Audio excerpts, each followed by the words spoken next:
चलो जी sir, question number 2 हम देखने जा रहे हैं। कॉम्प्रिहेंसिव क्वेश्चन एक हम देख चुके हैं, ये सेकंड हमारा कॉम्प्रिहेंसिव क्वेश्चन है। कह रहा है जनाब, घुमन limited has reported a plant in its financial reports for the year ended 31 दिसंबर 2019। 2019 पे कैरिंग अमाउंट 2 9 लाख थी। कैरिंग अमाउंट सर 31 दिसंबर 2019 पे 9 लाख रुपए थी, दिमाग में रखिएगा, ठीक है।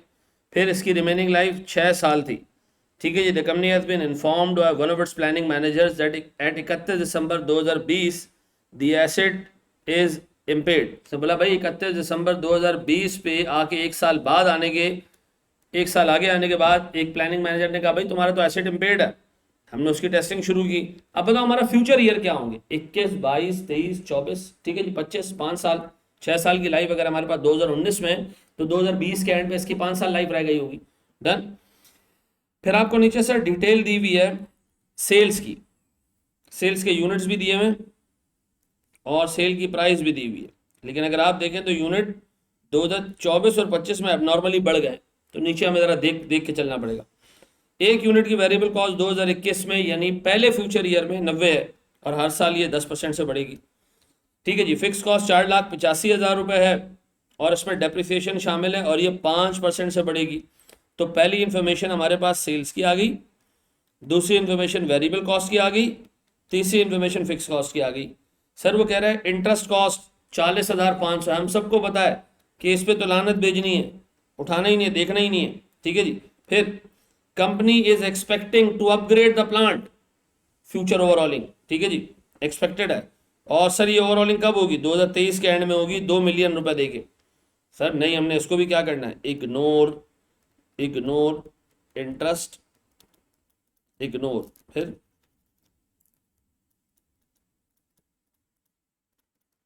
और फ्यूचर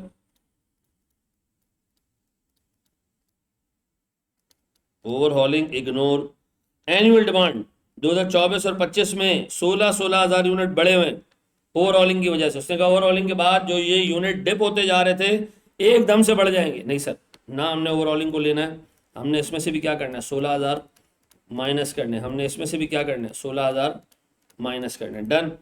फिर पास रिसीवेबल 50,000, पास पेबल 24,800। नहीं सर, ये पुराने पुराने पेबल जो रिसीवेबल्स हैं, इनके लिए मशीन पहले ही काम कर चुकी है, मशीन पहले ही चल चुकी है, इनके लिए जो स्टॉक बना था, जो बिका था, जिससे सेल आई थी, सेल से रिसीवेबल आया था, वो पास्ट की बात है सर।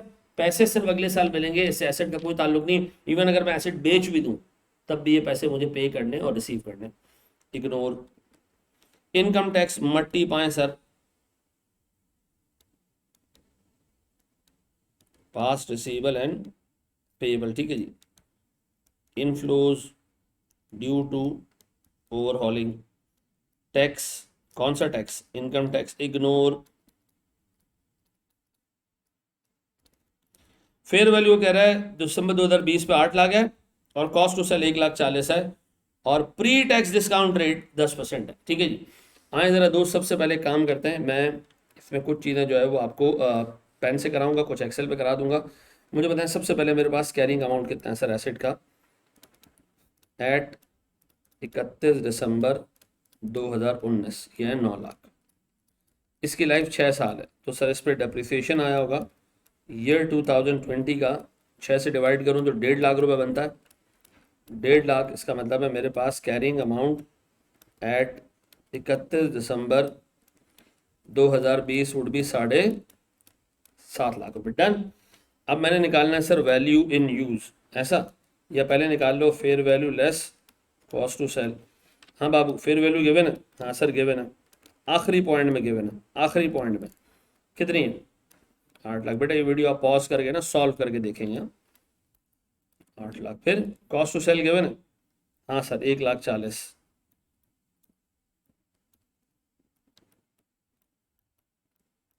तो बताएं सर मेरे पास ये बचता है कितना, 6,60,000। ये है मेरे पास सर क्या चीज़, fair value less cost to cell.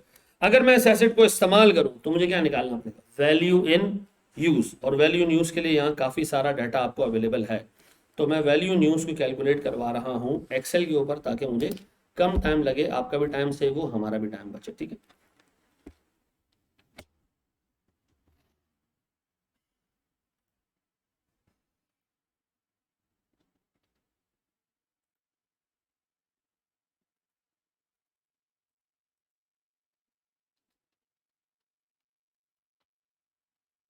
Ji sir, value in use, value in use sir, साल कितने बाकी हैं? 5 साल, 1 2 3 4 5, ऐसा बोर्ड पे देखिएगा, मैंने इसको बोल्ड और अंडरलाइन कर दिया। यूनिट्स, यूनिट सेल या सेल यूनिट्स, कितने बेचने भाई यूनिट्स आपने? सर यहाँ दिए हुए, सवाल में दिए हुए, सवाल में दिए हुए, सवाल में दिए हुए जी, 12,500, 11,250 और जी 9,000। सर ये 24 तो दिए हुए, लेकिन इसमें से फ्यूचर ओवरऑलिंग के नतीजे में 16,000 का जो एडिशनल यूनिट्स आ रहे हैं वो हटा दिए मैंने। फिर 23,100 में से भी 16,000 हटाए। फिर जी सेलिंग प्राइस, सर दी हुई है, इन्फ्लेट आपको करने की जरूरत नहीं, पहले से दी हुई है। 150, 159, 164, 170 और 179। हाँ जी, variable cost per unit, variable cost per unit कितनी है भैया? वेरिएबल कॉस्ट पर यूनिट है 90 रुपए 2021 के, और इसके आगे फिर 4%, 4 है कितना है, 10% से इंक्रीज हो रहा है, मल्टीप्लाई बाय 1 + 10%, यानी 1.1। ठीक है जी, एंड सो ऑन। ठीक है जी, फिर जी वेरिएबल कॉस्ट के बाद वो कह रहे भैया कंपनी का एनुअल इंटरेस्ट, हमने कहा भाड़ में जाओ, उसने कहा कंपनी का फिक्स कॉस्ट 485 है, लेकिन इसमें डेप्रिसिएशन शामिल है। फिक्स कॉस्ट 485, ओवर डेप्रिसिएशन कितने का हमारा हर साल? सर डेप्रिसिएशन है हमारा हर साल 9 लाख डिवाइडेड बाय 6, 1.5 लाख रुपए। तो डेप्रिसिएशन तो हमने आपको पता है हटाना है, नॉन कैश है। उसके बाद उसने कहा ये जो वैल्यू बच जाए इसको हर साल कितने परसेंट से इन्फ्लेट करें, कितने परसेंट से इन्फ्लेट करें? सर 5% से। Fix cost is expected to increase by 5%, ये रह दिया वैसे।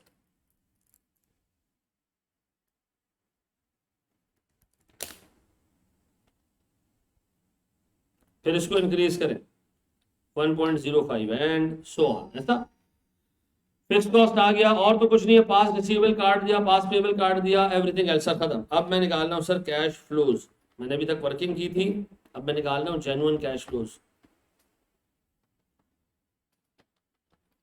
Sales, sir 12,500 units multiply by 150 रुपए की selling price, sir 11,250 units multiply by 159 की selling price, and so on, ऐसा निकाल लिया सर मैंने। फिर वेरिएबल कॉस्ट, आपने वेरिएबल कॉस्ट लेनी है 90 रुपए, नंबर ऑफ यूनिट से मल्टीप्लाई कर देनी है। फिर आपने वेरिएबल कॉस्ट लेनी है 99 की, नंबर ऑफ यूनिट से मल्टीप्लाई कर देना, 11,250, सॉरी।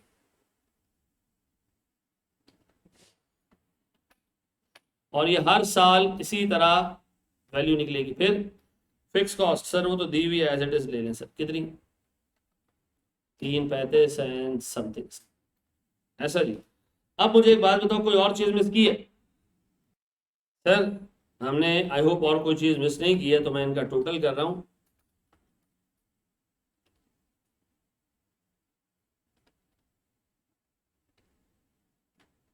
अब बताओ, ये आ रहा है टोटल सर, ये मेरे पास है नेट कैश फ्लोज। अब बताएं इसकी प्रेजेंट वैल्यू निकालें, किस रेट से? सर 10% का रेट दिया हुआ है, शायद 10% दिया, प्री टैक्स है।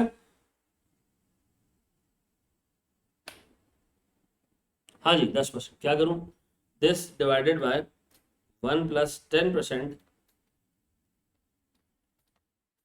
ये 0.1 लिख दिया करो, रेस टू द पावर, सारे मैंने एक साथ आपको बता दिए। फिर सर मैं इसी फंक्शन को आगे के सेल्स में कॉपी कर रहा हूं कि भाई मुझे ये कर लेते हैं sir, this divided by 1.1 raise to the power 2, ऐसा, ये ऐसे कर लें, 2 को ऊपर से कनेक्ट कर लें ऐसे, एंड सो ऑन। अब बताएं सर मेरे पास वैल्यू इन यूज कितनी आ रही है भैया?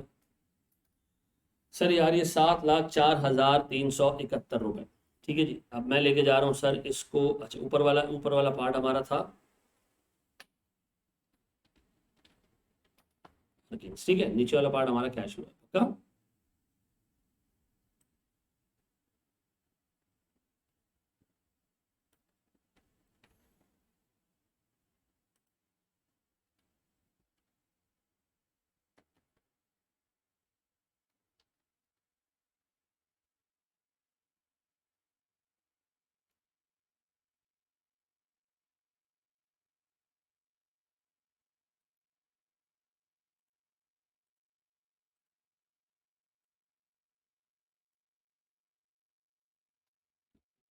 अब बताएं सर, अगर मैं एक स्टेप और आगे लेके जाऊं उसको, तो मेरे पास अब सर सारी चीज़ें आ चुकी हैं। सर मेरे पास कैरिंग अमाउंट एट 31 दिसंबर 2020 ये आ रहा है 7.5 लाख का। ठीक है जी, मुझे चाहिए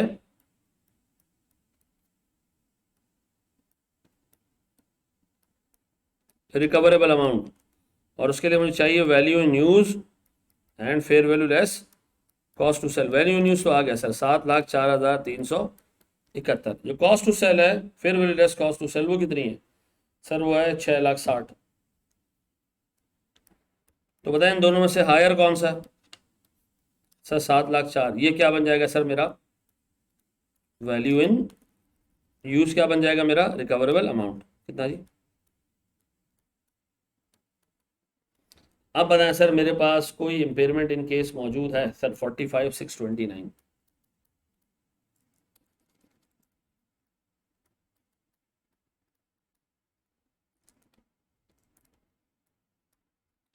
हाँ जी, अब बताओ क्या एंट्री पास करूं? Impairment loss debit,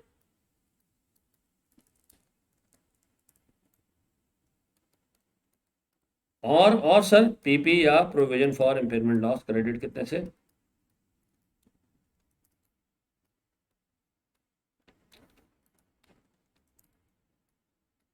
thank you very much जी, आई होप आपको सवाल समझ आ गया होगा। ठीक है जी, सारी चीज़ें हमने एक एक करके निकाल ली थी। देख लीजिएगा, 2 कॉम्प्रिहेंसिव सवाल हैं, इससे आपका पूरा कॉन्सेप्ट रिवाइज हो जाएगा। Thank you very much.